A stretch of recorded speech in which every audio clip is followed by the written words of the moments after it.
Thanks for listening to the Tech Tools for Teachers podcast, where each week we talk about a free piece or two of technology that you can use in your classroom. I'm your host, Shanna Martin. I'm a middle school teacher, a technology coach, and personalized learning coordinator for my district. And I'm her husband, Fuzz, and I have the same last name. Special. Just wanted to change it up a little bit. And today we are going to be talking about content organization and lesson planning. Our original title for this was Tech Tools for it Teachers. was Teacher Tools, which is a little bit too close to the title of this podcast. Teacher tools that are techie. Instead, it's content organization and lesson planning tools. So which products, applications, technology are we talking about We are going this week, which is week 19? Week 19. Man. Woo. Feel like we started only 12 weeks ago. It's week 19, and there was a big breakthrough this week. Our EdTech Directory hit over 50 things in the EdTech Directory on smartnwi.com. Nice. So that's pretty snazzy. Yeah, so if you go to the website smartnwi.com, if you are on desktop and you click on the right, there's a big button that says EdTech Directory. EdTech Directory. And if you're on mobile, it's just in the middle. You just keep scrolling. You have to keep scrolling all the way down. It's like past my picture or something. Yeah, it's down there, but you'll find it, and it's very, very helpful. Yes, and it links all of the websites we talk about, and then it gives you a little blurb and some information, and then it tells you what podcast that you can learn more about the tool. Yeah, it's pretty great if we don't say so ourselves. We try. But people that I work with find it to be very useful. Yeah. To quickly dig through, like if they need a website, instead of sending me an email, a lot of times they just go to the EdTech Directory. Yeah, so it's all alphabetical, and you can just go down there and scroll through and find what you need. Yeah, cool. All right, so this week, to get back onto our content organization and lesson planning tools. Mm-hmm. It sounds so formal. It's fine. Mm-hmm. So this week kind of is inspired because I have a clinical student right now. I have student teachers in my classroom, or clinical students that come in. I think every state kind of does a little bit differently, or even every area.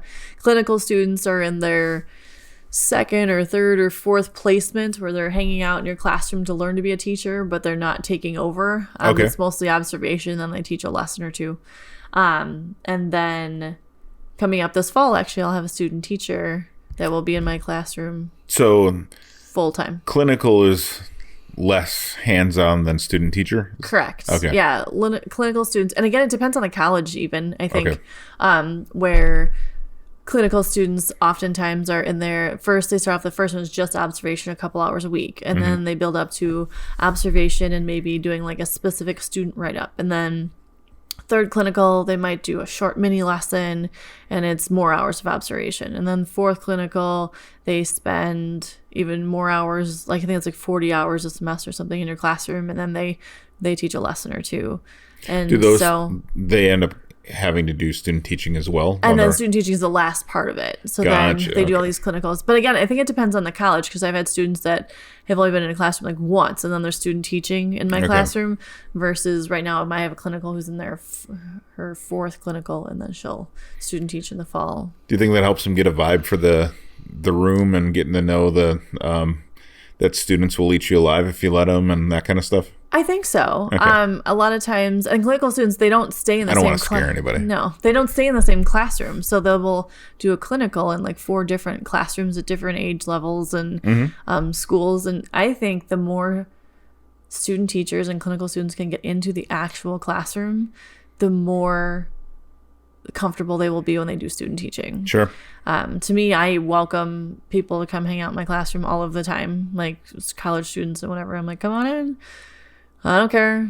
Same thing happens in my classroom, whether you're in it or you're not. Mm-hmm. And so I feel like you kind of, especially teaching middle school, you kind of need to just hang out with middle schoolers day in and day out to really understand. You'll never really understand how middle schoolers are going to work, but at least then you get kind of a vibe of everything's gonna be a little crazy. So anyway, so it was kind of inspired this week about helping out some of those new student teachers that will be coming in the fall, because they have to prep over the summer, and just some stuff I've helped our staff with, having student teachers into their classroom, like how to get people set up. So our first one, chalk, which I kind of laugh at. I laugh at the little chalk, even though, well, we try to avoid chalk. It was shorter than dry erase marker. Unless it was so funny, or smart board pen.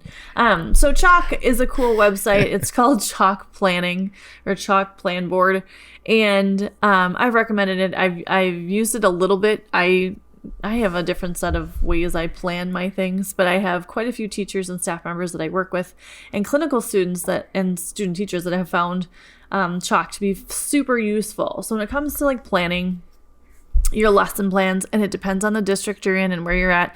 Some people have to submit lesson plans and they have to be aligned with standards. And when you're trying to align content with other teachers, and then you've got similar assessments and common assessments and things like that, they all have to be kind of lined up. So Chalk Plan Board is awesome for that. What you do is you sign yourself up, you log in, and it tracks everything for you. Even you get like a little good evening. Here's your date. This is letter of the week. So it will organize you down to my schedule. Is kind of crazy, where we run a 5-day schedule, but like Monday, Tuesday, Friday, we run the same schedule. And then Wednesday, Thursday, we run blocks. Okay. I know some school districts run like evens and odds. And then we also actually have like a red and white in there. And this plan board, actually, you can plan your days and mark what your schedule is ahead of time. So then when you go to put your plans in, depending on what classes you're teaching, and say, like, this is going to be your like odd day red, and it will make sure that when you're writing your lesson plans that they line up on the right school schedule. Cool. Which is awesome. And so you've got your plan board where you can set everything up. It's a pretty little calendar. You've got little Post-it notes on the right-hand side. So it says, like, need to remember something? You type it in your little, like, Post-it note, and you've got a calendar, and you've got a task list. You can add tasks that need to happen to that day. Then you can align your units. So if you create a new unit, all of your lessons can go into your unit that way. You can import stuff from various different sources. If you need to, you can search through your sources, so you can store your stuff in here as well. And then you can see your plans by day, by week, by month, or you can see it by unit. So however you want to organize it, you just pick your section.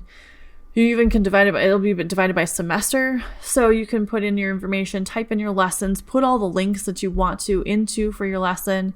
And then if you need to upload anything, if you've got directions you're adding and all that kind of stuff, you can put it all in one spot, which is awesome.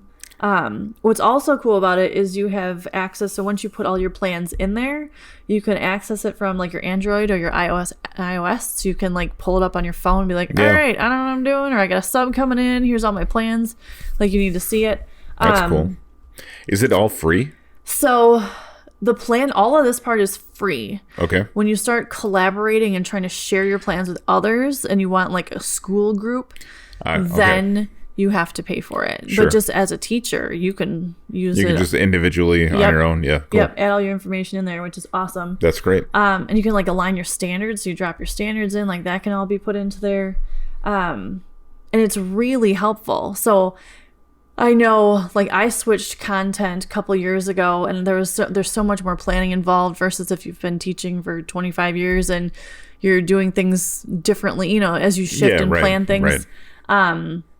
It's nice to just lay it all out and have it there. Even if you don't use it every day, or you're doing a lot of student-driven work, you still have a structure put in place to make sure that those directions are given, or those kids you're checking in with, or you're conferencing with students.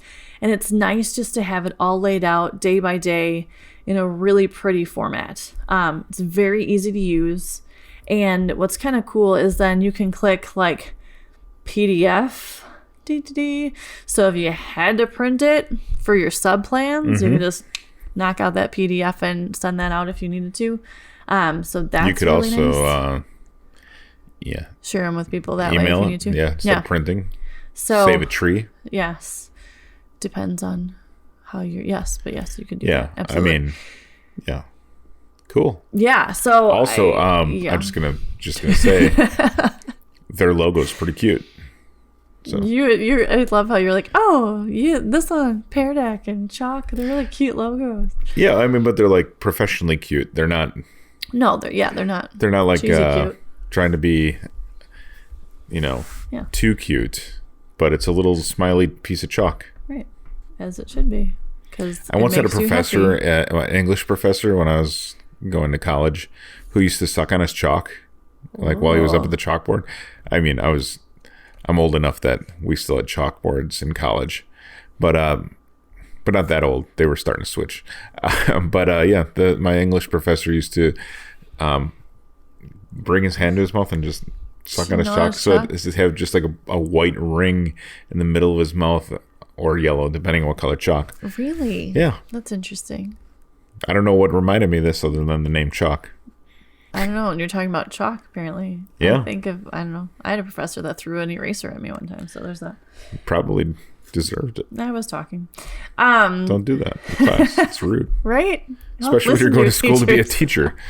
But anyway, so chalk plan board is awesome. And for those planning out, if you're a planner and you want things laid out really organized nicely, I highly recommend it. If you're a new teacher or student teacher, like this is the best place to start because you have to do formal lesson plans. Yeah.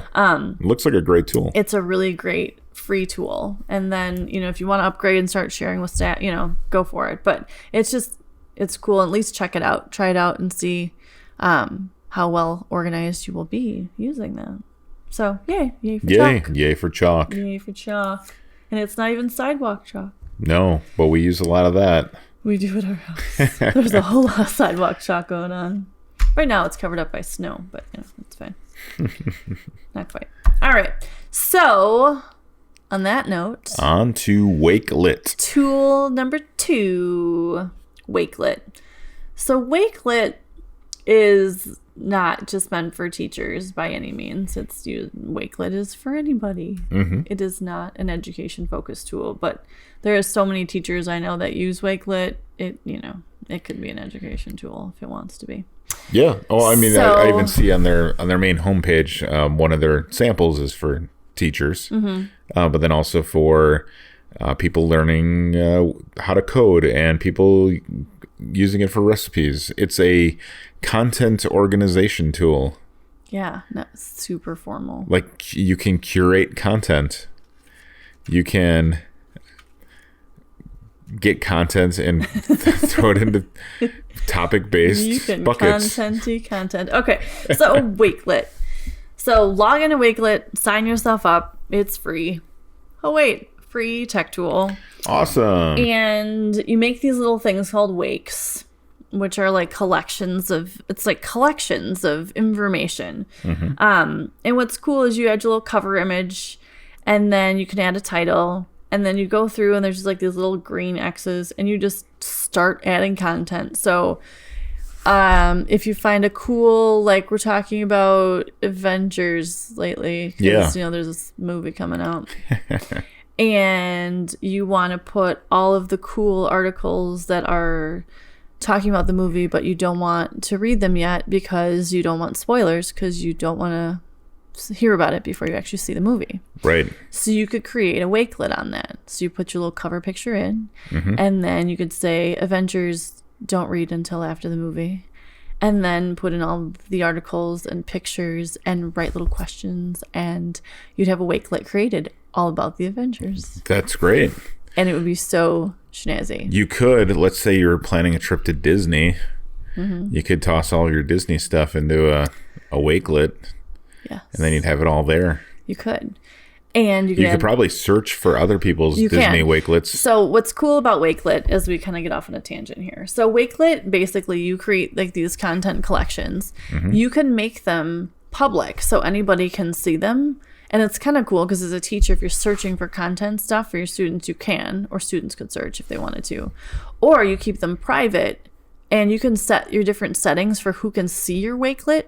So what's cool is as a teacher, so if you're starting a new unit and you need your students to have a bunch of resources right away, because maybe it's going to be more of a student-driven project, but you want to give them some background or have a source for a resource page for them to start from. Mm-hmm. You could create a Wakelet that has the content that you want your students to work from, and then they could just work off of your Wakelet as a resource page. And you could set it up that way. So you can set up your settings under like private or public or unlisted, so only the people who have the link can actually see your Wakelet. Right. So you could just share that like in your Google Classroom with your students, and they would have access to the Wakelet to use all of that information or like questions and stuff like that, which is very cool. And I know like some teachers, it's a cool thing if you're going to do like book clubs for students where the kids, or even your students could, or you could create a page for a book club and have like discussion questions if they're going to go to that, or resources on authors, or they could actually have book discussion boards and create those in Wakelets. You could also use them for like recommended lists for like books of like, here's our, from your classroom, like sharing with another classroom, here's our book lists, our recommended like top 10 books that, you know, all high schoolers should read, or Right.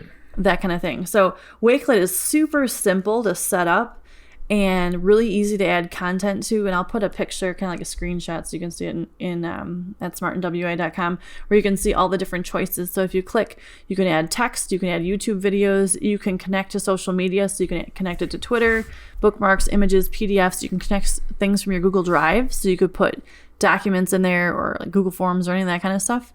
So it's really cool that you can add all this content. It's very simple for then the user to kind of like skim through and pull information from as they need to, or even setting up like portfolios this way, or, you know, there's a lot of options and there's a lot of flexibility. So if you're doing like personalized learning plans for students, this would be a great place to do that. You could do any sort of, like I said, like student driven or even a regular classroom project. But if you just need to load a bunch of information in for your students in a very easy to organized way for them to pull content from, they can do that. It's very cool to use. It sounds great. So yeah, you can just do it, and you could use it for all sorts of different things I can think of. Well, yeah, and things that are not like, so I'm giving you like all the teacher stuff you use Wakelet for, but you really could, like, I want to redesign our kitchen, so here's all the things that I want to put into my Wakelet to make my kitchen look like something from Better Homes and Gardens. Yeah. Instead of from Better Homes and Gardens circa 2005. Right. This is true. So you could use it for your own personal use. That's why Wakelet's kind of fun to use. And you could cruise around if you want to check out, like, search and see some of the what other people have done. You can kind of see what other people have set up theirs as. And you could give all kinds of background information, or even like local, if there's events going on that you want to share your kids, like a newsletter, a parent newsletter, you could totally put that into a Wakelet and share the link to your parents out. If you send it out through Remind or something, they would have access to it with that. And whether you have that like in the unlisted version, where just those who have the link could see the collection, that would be a cool thing to do too. Cool. Yeah. So our super formal title of content organization and lesson planning isn't really formal, but it's cool things that you can test out and use in your classroom. Excellent. So, yeah. All great stuff per usual. Episode 19, folks. Episode 19. Well, thanks for tuning in. This has been the Tech Tools for Teachers podcast. If you ever have any questions, you can find me on Twitter at SmartNWI. And if you ever want to get more information on the links to the technology discussed in today's episode, you can visit smartnwi.com. New episodes each week. Thanks for listening. Go educate and innovate. The ideas and opinions expressed on this podcast and the Smart NWI website are those of the author, Shanna Martin, and not of her employer. Prior to using any of the technologies discussed on this podcast, please consult with your employer regulations and make sure they're cool with it. This podcast offers no guarantee that these tools will work for you as described, but we do this because we hope they do. Thank you again for listening, and we will talk to you again next week on the Tech Tools for Teachers podcast. Episode 20 coming up. What?